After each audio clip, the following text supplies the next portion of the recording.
हर देवी देवता का हमारे स्क्रिप्चर्स में एक गुण दिया गया है। पार्वती श्रद्धा है, शंकर विश्वास है, और अगर उन दोनों की रिलेशन की बात की जाए तो उनका प्रेम भी जो है वो भी संसार से एकदम अलग है। हर जन्म में पार्वती ही अलग अलग फॉर्म लेकर के आई और तब उनके साथ विवाह किया। तो इससे ये बात सिद्ध हो जाती है, जो 7 जन्मों की बात करते हैं ना वो सिर्फ कहने की है, लेकिन भगवान शंकर और पार्वती ने उसको करके दिखाया है कि सचमुच मैं हर जन्म में तुम्हारे ही साथ विवाह करूंगा और हम दोनों साथ में मिलकर के रहेंगे। भगवान कृष्ण ने सोना धन धान्य द्वारिका को दिया, भगवान कृष्ण ने खानदान गुजरात को दिया, अपने पौत्र पुत्र आदि। भगवान कृष्ण ने मुख का ज्ञान कुरुक्षेत्र को दिया, लेकिन ब्रज को वो दिया जो इनमें से किसी को नहीं मिला, और वो था श्री कृष्ण की चरण। कृष्ण के चरण केवल ब्रज भूमि को मिले। जब तक वो इस भूमि में रहे उन्होंने पादुकाएं धारण नहीं की। तो चरण जिसके लिए इंदिरा लक्ष्मी तरसती, वो जो चरण है वो ब्रज भूमि को मिले, वो वृंदावन को मिले। तो ये ब्रज भूमि जो है ये ठाकुर जी का घर है। और यहाँ ऑफिस जब आप जाएंगे तो शायद जैसे आप ना हो वैसे भी दिखाने की कोशिश करें लोगों को, लेकिन घर में आप वो ही रहेंगे जो आप हैं। तो कृष्ण जब ब्रज में आते हैं तो वो है जो वास्तविकता में कृष्ण। कुछ लोगों को लगता है कि भक्ति बुढ़ापे का विषय है, लेकिन सोचो जब चेहरे की सुंदरता साथ छोड़ देती है, हमारे अपने हमारा साथ छोड़ देते हैं, यहाँ तक कि हमारा खुद का शरीर भी हमारा साथ नहीं देता, ऐसे समय में भला भगवान को कौन नहीं भजेगा। लेकिन मजा तो तब है जब अपने जीवन के सबसे व्यस्त समय से आप समय निकाल करके भगवान को भजें, उनको याद करें। इसीलिए आज और अभी का जो समय है वो सबसे अच्छा समय है भगवान को याद करने का, उनको भजने का।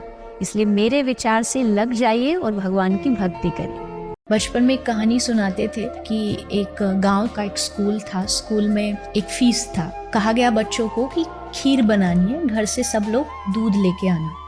सब घर गए। एक बच्चे ने सोचा कि सारे गांव के बच्चे दूध लेके आ रहे हैं, तो अकेला अगर एक गिलास में पानी ले जाएगा, चुपचाप डाल देगा तो किसी को नहीं पता लगेगा।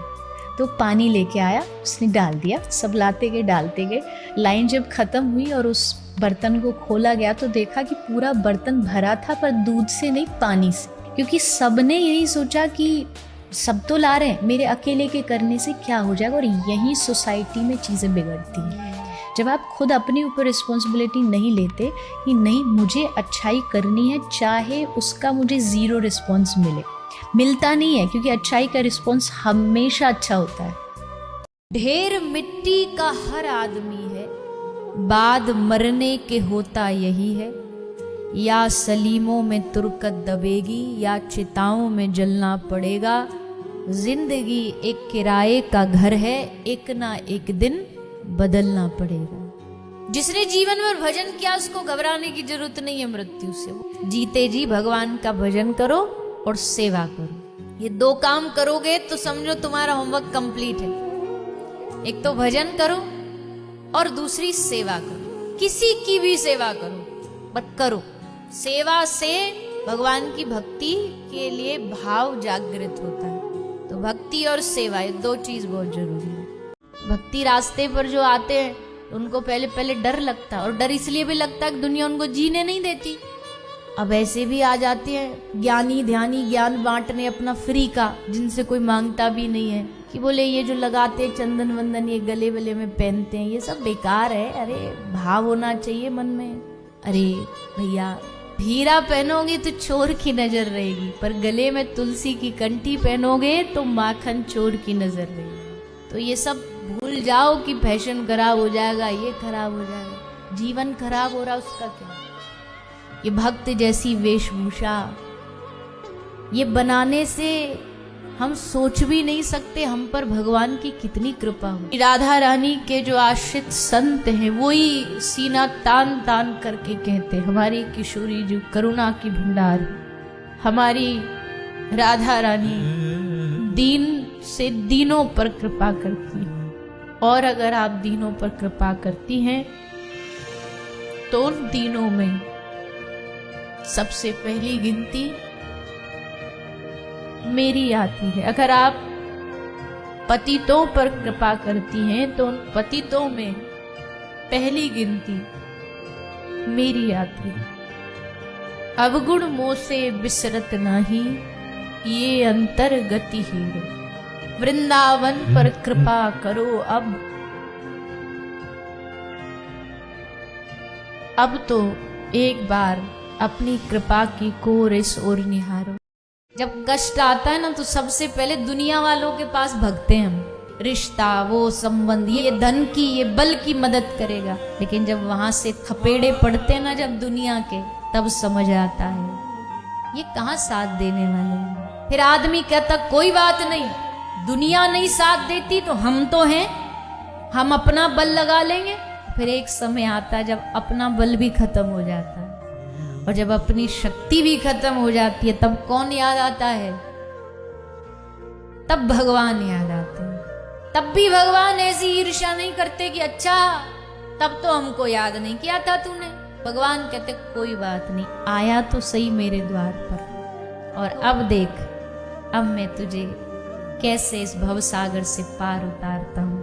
संसार न छूटे ये बुरी बात नहीं है, पर संसार के लिए भगवान छूट जाएं ये बुरी बात है। एक संत के पास एक आदमी गया, चरण पकड़ लिया, महाराज जी इतनी बड़ी दुनिया त्यागी है, आपसे बड़ा त्यागी कौन होगा, इसलिए पांव पकड़ रहे हैं। महाराज जी ने कहा फिर तो मुझे तेरे पैर पकड़ने चाहिए, मुझसे बड़ा त्यागी तो तू है। मैं कैसे त्यागी हूं? महाराज जी ने कहा चल मेरा त्याग तो छोटा है, क्योंकि मैंने बड़ी चीज के लिए छोटी चीज त्यागी है।